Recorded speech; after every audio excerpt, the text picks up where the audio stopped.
Hello friends, welcome back to my YouTube channel. श्री श्री शिवाय नमस्तुभ्यम।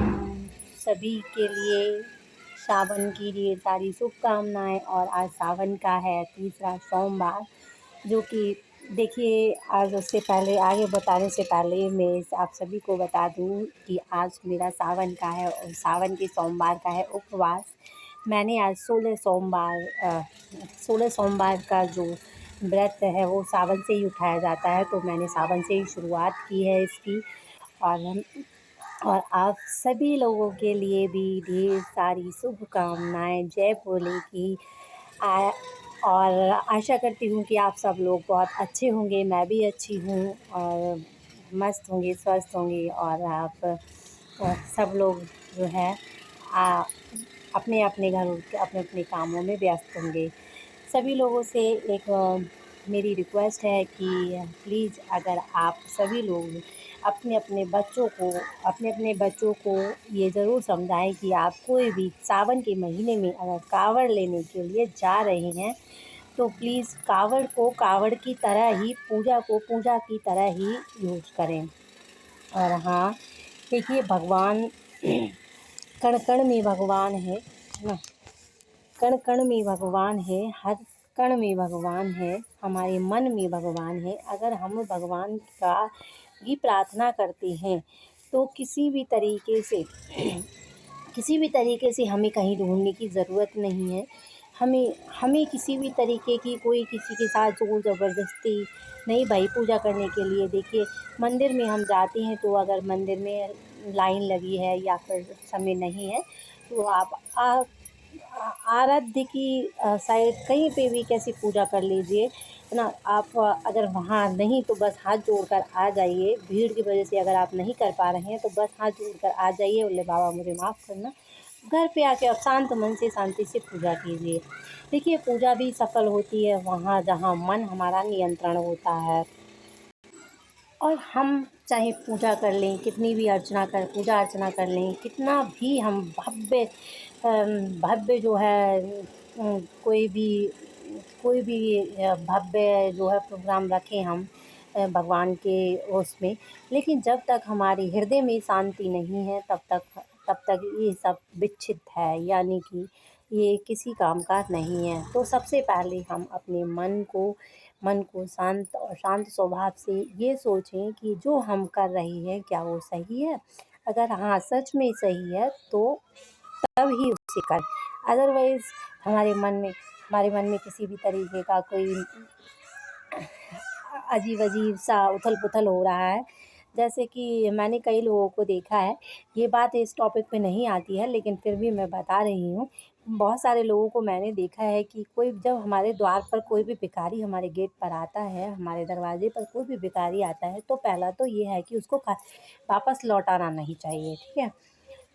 लौटाना नहीं चाहिए, ये एक चीज़ तो हम मानते हैं, ये सभी मानते हैं। ज़्यादातर जो लोग भी आस्तिक हैं वो मानते हैं, जो नास्तिक हैं उनका तो फिर कुछ कहना ही नहीं है, ठीक है।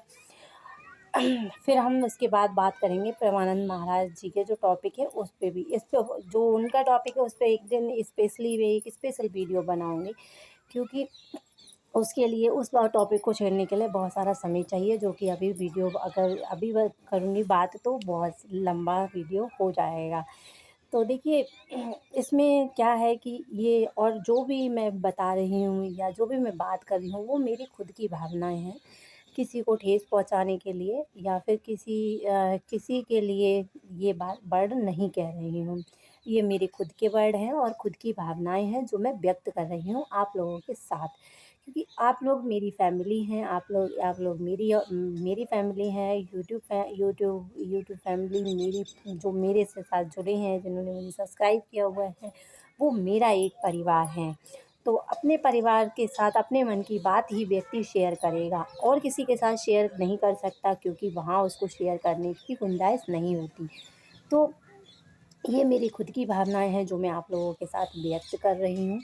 तो जैसे बात थी मेरी कि ये जब भिखारी हमारे गेट पर आता है, और हम तो बहुत सारे लोग क्या करते हैं कि उसको देने के लिए पहले ये होता है कि लेते हैं फिर वापस करते हैं, लेते हैं फिर वापस, मतलब देते वापस करने का मेरा मीन्स वो नहीं है कि मतलब दे के फिर वापस लेते हैं ऐसे कि मैंने काफ़ी महिलाओं को ये भी देख आटा भरने जाते हैं तो लेते हैं, कम करते रहते हैं, नहीं। उनके नाम से जो आ गया है, इसी उसके लिए एक उदाहरण देती हूँ। जब हम खाना खाने बैठते हैं तो हमारे खाना खाते समय ही हमारे कुछ खाना जो हम ना चाहते हुए भी हमारे हाथ से कहीं न कहीं गिर जाता है, तो उसको हम कदापि उठाकर नहीं खाते। और हम ये शिक्षा हम अपने बच्चों को भी देते हैं कि अगर जो चीज़ गिर गई है या जो चीज़ हाथ से छूट गई, वो कहीं न कहीं और किसी और का उसमें वास है, या फिर वो कहीं और जाने वाली थी जिसको हम ग्रहण कर रहे थे, इसलिए वो नीचे गिर जाती है। तो हमें कभी भी इसीलिए कहते हैं, इसीलिए हमारे बुजुर्ग, हमारे जो बड़े लोग हैं, वो इसीलिए कहते हैं कि हमें जो है ज़मीन पे गिरी हुई कोई चीज़ को उठाकर नहीं खाना चाहिए, क्योंकि उसमें दोष लग जाता है।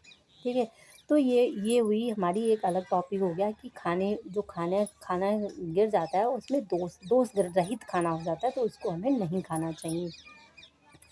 तो इसी के साथ मैं आप लोगों से लेती हूँ विदा आज के वीडियो में। और देखिए, वीडियो बहुत बहुत लंबा हो जाएगा, लेकिन और सबसे बड़ी चीज़ है कि हमारे वीडियो को देखेगा कौन? अगर हम आधा घंटे का वीडियो, 1 घंटे का वीडियो बनाएँगे तो कौन देखेगा? छोटी-सी बात, थोड़ी-सी बात को करते हैं तो मेरे हैं 16 सोमवार के व्रत, उपवास, जो कि अगर आप लोग कमेंट करेंगे तो मैं 16 सोमवार में कैसे करती हूँ और कैसे भोले बाबा की आराधना करती हूँ, कौन-सी कथा पढ़ती हूँ, कितनी बार पूजा करती हूँ और पूजा सामग्री में क्या-क्या रखती हूँ। अगर आप जानना चाहेंगे तो मैं ज़रूर आपके साथ शेयर करूँगी।